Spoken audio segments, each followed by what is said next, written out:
నమస్కారం. Welcome to I dream. ధర్మ మార్గం విత్ విజిత కార్యక్రమానికి స్వాగతం.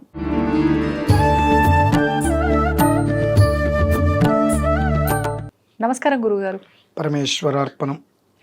గురుగారు, మనం ఇంతకుముందు శని త్రయోదశి గురించి మాట్లాడుకున్నప్పుడు మీరు అన్నారు, శని గురించి అసలు భయపడాల్సిన అవసరం లేదు, ఆయనతో మనం ఎంత మంచిగా ఉంటే ఆయన అంత మంచిగా ఉంటాడు, అన్నిటికన్నా గ్రహాల్లో మంచి గ్రహం ఏదైనా ఉంది అంటే అది శని భగవానుడు అని చెప్పి. కానీ ప్రస్తుతం ఇప్పటి వరకు కూడా మేము అందరము విన్నది ఏంటి అంటే, నవగ్రహ ప్రదక్షిణలు చేసినా ఖచ్చితంగా కాలు కడుక్కోవాల్సిందే, శనికి అభిషేకం చేసినా, శనికి సంబంధించిన పూజలు చేసినా ఖచ్చితంగా కాలు కడుక్కున్న తర్వాతే మనము మెయిన్ టెంపుల్ దగ్గరికి వెళ్ళి దర్శనం చేసుకోవడం కానివ్వండి, లేదు ఇంటికి వెళ్ళిన తర్వాత వెంటనే స్నానం చేయాలని కానివ్వండి, ఇలాంటివన్నీ కూడా ఆ విధానమే వింటూ ఉన్నాము, ఆచరిస్తూ ఉన్నాం. కానీ మీరేమో దానికంతా రివర్స్ చెప్పారు. మరి ఒకరు అలా చెప్తున్నారు, ఒకరు ఇలా చెప్తున్నారు, అసలు ఏది వాస్తవం? మేము ఏం వినాలి, అసలు ఏం ఆచరించాలి? వింటం మానేయండి. అదేంటండి? అంతే. ఎందువల్లనంటే గ్రహాలు ఎన్నమ్మా? 9. శనిని ఎందుకు చండాలుడుగా మీరు చిత్రీకరిస్తున్నారు? మీ ఇంటికి వచ్చి మిమ్మల్ని ఏమైనా కొట్టాడా? మిమ్మల్ని తిట్టాడా?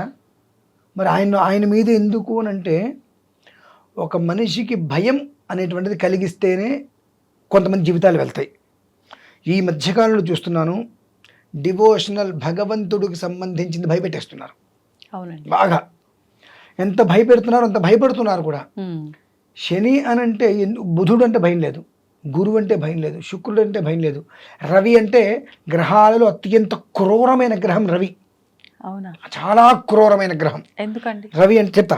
రవి అంటే భయం లేదు, కానీ శని చాలా సాత్వికుడు, చాలా మంచివాడు, ఉత్తముడు. అతను అనగానే మనం భయపడిపోతాం. అవును. శని పట్టేసింది అంటే నానుడి అంటారు, చూసారండి? ఆ నానుడి అనేటువంటిది మనం ఏంటి అనేటువంటిది మనకు మాత్రమే తెలుసు, ఎదుటి మనిషికి తెలీదు. మనం నార్మల్గా ఎదుటి మనిషి సరదాగా ఆడుతూ పాడుతూ 2-3 జోకులు వేసామనుకోండి, అది ఎదుటి మనిషికి నెగిటివ్గా అనిపించవచ్చు. తప్పెవరిది? అన్నవారిది కాదంటారా? అన్నవారిది ఎందుకు అవుతుంది? మనం అర్థం చేసుకునే విధానం రాంగ్ అంటారా? అంటే మంచి చెడు రెండు ఉన్నప్పుడు మంచి ఎందుకు అర్థం చేసుకోవట్లేదు, చెడు మాత్రం ఎందుకు అర్థం చేసుకుంటున్నాం? ఇటువంటిది శని అనగానే లోకం మీద రుద్దబడిందండి. ఓకే, లోకం మీద రుద్దబడింది. అంటే అసలు ఎక్కడో అక్కడ కొంతైనా లేనిదే అసలు అలాంటి ఆలోచన ఎందుకు వస్తుంది అంటారు? చెప్తా. లేదమ్మా, అంటే ధర్మ బుద్ధి శని దగ్గర ఉండాలి. ఇప్పుడు శనికి నువ్వేం చేయక్కర్లా, శని దగ్గర దేని తీసుకెళ్ళకపోతే చాలు. తీసుకెళ్ళినప్పుడు ఖచ్చితంగా నువ్వు చేసిన ధర్మానికి తగు శిక్ష వెంటనే పడుతుంది. అదేం చేస్తాం? నేను శని దగ్గర దొంగతనం చేసుకొచ్చానని చెప్పాం. నేను శని దగ్గరికి వెళ్ళొచ్చా కాబట్టి నేను ఇబ్బంది పడ్డా, శని నన్ను అన్యాయం చేశాడు. అంటే మన వాళ్ళ తెలివితేటలు ఎలా ఉంటాయంటే అమ్మా, నేను ఆలోచించేది ఒక రకంగా ఉంటుంది. నేను ఉదయం పూట ఇంటి నుంచి గుళ్ళోకి వెళ్ళి, గుళ్ళో నుంచి మళ్ళీ ఇంటికి వచ్చి బయటికి వెళ్ళా, ఏదో ప్రమాదం ఇంతతో తప్పిపోయింది. లేదంటే గుళ్ళో నుంచి వస్తుంటే కాలికి ఎదురు దెబ్బ తగిలింది, చిన్నదాంతో తప్పిపోయింది. నేను ఆలోచిస్తాను, ఇవాళ ఉదయం గుళ్ళోకి వెళ్ళి దర్శనం చేసుకొచ్చా కాబట్టి నాకు కాలికి తగిలి గోటుతో తప్పిపోయింది, గుళ్ళోకి వెళ్లకుండా బయటికి వెళ్ళినట్లయితే రోడ్డు మీద ఏం జరిగేదో, దీంతో నన్ను భగవంతుడు కాపాడారని నేను ఆలోచించవచ్చు. నేను గుళ్ళోకి వెళ్ళొచ్చాక నాకు దెబ్బ తగిలింది అని నేను ఆలోచించవచ్చు. అంటే మన ఆలోచన విధానం. ఇలా శనిని తప్పు చేసేసారు. ఇదొకటి. 2, మన ఇంటికి వచ్చేది ఆయన కొట్టలేదు, తిట్టలేదుగా. శివాలయానికి వెళ్తున్నాంగా, శివుడికి అభిషేకం చేస్తున్నాం, స్నానం చేస్తున్నామా? ఆంజనేయ స్వామికి అభిషేకం చేస్తున్నాం, స్నానం చేస్తున్నామా? విష్ణుమూర్తికి అభిషేకం చేస్తున్నాం, స్నానం చేస్తున్నామా? వెంకటేశ్వర స్వామికి అర్చన చేస్తున్నాం, స్నానం చేస్తున్నామా? రాముడి వారికి చేస్తున్నాం, స్నానం చేస్తున్నామా? గణపతికి చేస్తున్నాం, సూర్యుడికి చేస్తున్నాం, స్నానం చేయట్లా, చంద్రుడికి చేస్తున్నాం, స్నానం చేయట్లా, కుజుడికి చేస్తున్నాం, స్నానం. శనికి వచ్చేటప్పటికి అభిషేకంగా నేను స్నానం చేసి ఆ బట్టలు అక్కడే వదిలేయాలి, వెనక్కి తిరిగి చూడకుండా వెళ్ళిపోనంటే అంటారా అని వాడు ఆయన? అంటే ఇక్కడ ఇలా అర్థం చేసుకోవచ్చు కదండి, ఆయన అంటారని వాడని కాదు, ఈ పట్టిన శని ఇక్కడతో పోతుంది ఈ పూజ వల్ల, కాబట్టి ఈ ఒంటి మీద బట్టలు తీసేయడమా, లేకపోతే కాలు కడుక్కుంటే కాళ్ళల్లో శని అంటూ ఉంటారు, అలా వెళ్ళిపోతుంది అని. అంటే శని పట్టింది బట్టలకి పట్టిందా, మనిషికి పట్టిందా? మనిషికి పట్టింది. స్నానంతో శుద్ధ అయింది. నువ్వు కూడా అక్కడ దూకేసి అగ్నిలోకి. అట్లా కదమ్మా, నేనంటే మీకు ఒక రకంగా అనిపించచ్చేమో, బట్టలకు కాదుగా పట్టింది ఆయన.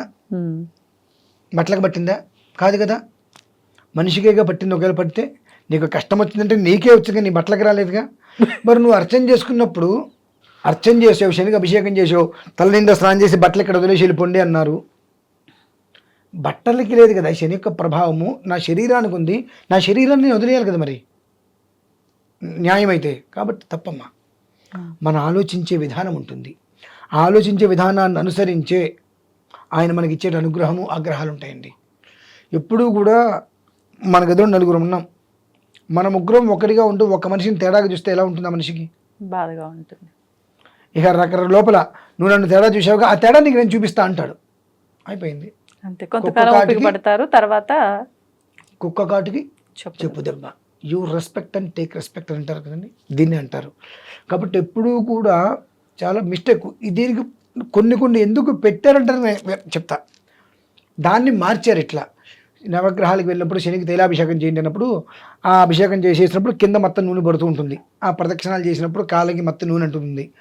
బయటకు వచ్చేస్తే పూర్వకాలంలో మొత్తం నాపరాల్లో ఉండేవి కదా, ఎక్కడైనా గబెక్కిన నడుస్తున్నప్పుడు ఆ నూనె కాలు మీద నాపరాయి మీద కాలు పెట్టి నీళ్ళు పడి జారితే తలకాయ పగులుతుంది వీళ్ళకి. కాబట్టి శుభ్రంగా కాళ్ళు కడుక్కోండి. ఏది బావి దగ్గర గచ్చు ఉంటుంది, ఆ గచ్చికేసి కాలు రుద్దితే జిడ్డు పోతుంది, కాలికి పట్టినట్టు జిడ్డు పోతుంది. అప్పుడు మీరు నడుచుకుంటూ ప్రదక్షిణాలు చేసినా ఏం అనర్థం కాదు అనే ఉద్దేశంతో నవగ్రహాలకి ప్రదక్షిణాలు చేస్తే కాలు కడుక్కోండి అని చెప్పారు. అది వదిలేసేసి మన వాళ్ళు దాన్ని భూతద్దంలో చూపించి భయపెట్టేటప్పటికీ ఇవాళ ఎంతమంది ఎన్ని చేస్తున్నప్పటికీ కూడా ఎక్కడో ఒక్కడ ఏదో ఒక రకంగా శరీరంగా భయం ఎందుకు అంటే ఇదే కారణం. ఇక్కడ పాతుకుపోయిందండి, ఇక్కడ పాతుకుపోయింది. దానికి మనం ఎవరో ఏం చేయలేం. తనకు తను అర్థం చేసుకోవాలి. నా ఇంటికి వచ్చి నన్ను అన్యాయం చేయలేదు.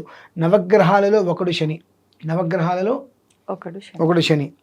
ఆయన్ని ఎందుకు మనం తక్కువగా చూస్తున్నాం? ఆయన్ని తక్కువగా చూడటం వల్ల మన బ్రతుకులు ఇలా తయారవుతున్నాయనే విషయం ఎవరికి వాళ్ళు తెలుసుకోవాలి. తెలుసుకోగలిగితే ముందు తెలుసుకున్న మరుక్షణం జీవితాలు మారుతాయండి. నేను ప్రతి క్షణం శనివారం అంటే నాకు చాలా ఇష్టం.